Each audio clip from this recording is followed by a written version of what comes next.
தமிழ் மொழியை வளர்க்கிறேன், தமிழ் மொழியை வளர்க்கிறேன் என்று கலைஞர் கனிமொழியை தானே வளர்த்தார். தமிழ் மக்களை பாதுகாக்கிறேன், தமிழ் மக்களை பாதுகாக்கிறேன் என்று தம் மக்களை தானே பாதுகாத்தார். சூரியன் உதிக்கிறதோ இல்லையோ, இலைகள் துளிர்க்கிறதோ இல்லையோ, கைகள் உயர்கிறதோ இல்லையோ, ஆர்.எஸ். பாரதின்னு ஒரு அண்ணன் இருக்கார். நாம அப்படிலாம் சொல்ல மாட்டோம். நாம மோடின்னு சொல்லிதான் பழக்கம், நம்மளுக்கு கேடின்னு சொல்லிலாம் பழக்கம் கிடையாது. ஆனா அவர்கள் சொல்வதை போல நீங்க சொன்னா, தொண்டர்கள் சொன்னால் அதை நான் ஒத்துக்கொள்கிறேன்.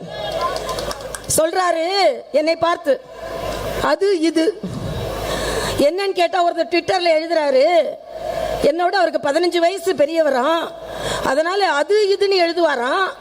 நான் இன்று மருத்துவராக உங்கள் முன்னால் நின்று கொண்டிருக்கிறேன். தொண்டர்களை உங்களிடம் சொல்கிறேன், இதை பக்கத்தில் உள்ள தஞ்சை மருத்துவக் கல்லூரியில் தான் நான் படித்தேன். இன்று கூட புன்னைநல்லூர் மாரியம்மனை பார்த்து எழுதிவிட்டு நான் வந்தேன். சென்னையில் பிறந்த எனக்கு அன்பை சொல்லிக் கொடுத்தது இந்த தஞ்சை மண். சாமானிய மக்களின் வாழ்வை சொல்லிக் கொடுத்தது இந்த தஞ்சை திருச்சி மண்.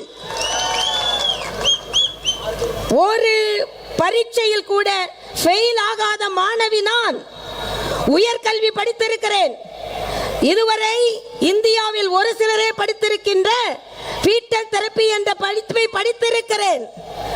ஆனால் என்னை பார்த்து சொல்கிறீர்கள் என் தந்தையின் கோட்டாவில் நான் படித்தேன் என்று.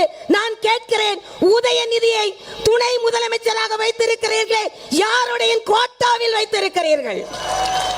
முதலமைச்சர் ஸ்டாலின் அவர்களே, இன்று ஸ்டாலின் அவர்கள் முதலமைச்சராக உட்கார்ந்து இருக்கிறீர்களே, நான் சிறு வயதிலிருந்து பார்த்திருக்கிறேன். அந்த கட்சிக்கு ஓடி ஓடி உழைத்தவர்கள் நாஞ்சில் மனோகரன், மதியழகன், கே.ஏ. கிருஷ்ணசாமி, அன்பழகன், இவர்களை எல்லாம் விட்டு ஸ்டாலின் அவர்களே உட்கார்ந்து இருக்கிறீர்களே, எந்த கோட்டாவில் உட்கார்ந்து இருக்கிறீர்கள்?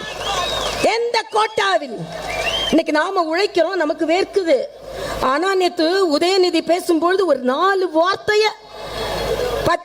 பேப்பரை பார்த்து படிக்கல, வேர்க்குது வேர்க்குது வேர்க்குது. அப்ப தகுதி இல்லாமல் ஒரு இடத்தில் வைத்திருந்தால் நிச்சயமாக உங்களுக்கு வேர்க்கத்தான் செய்யும். அதனால் சொல்கிறேன், இன்றைய காலகட்டத்தில் பாரதிய ஜனதா கட்சி நிச்சயமாக வெற்றி பெறும்.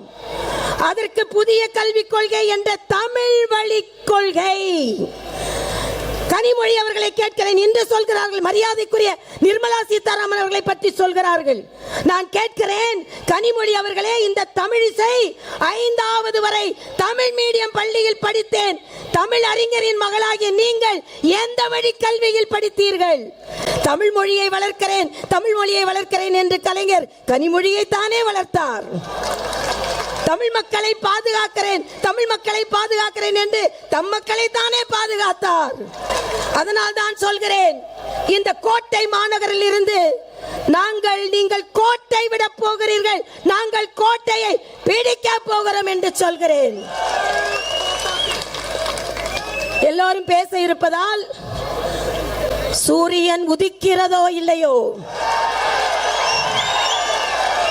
இலைகள் துளிர்க்கிறதோ இல்லையோ, கைகள் உயர்கிறதோ இல்லையோ, தமிழகத்தில் தாமரை மலர்ந்தே தீரும், மலர்ந்தே தீரும், மலர்ந்தே தீரும்.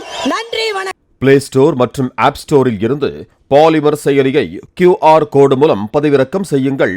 செய்திகளை உடனுக்குடன் பெறுங்கள்.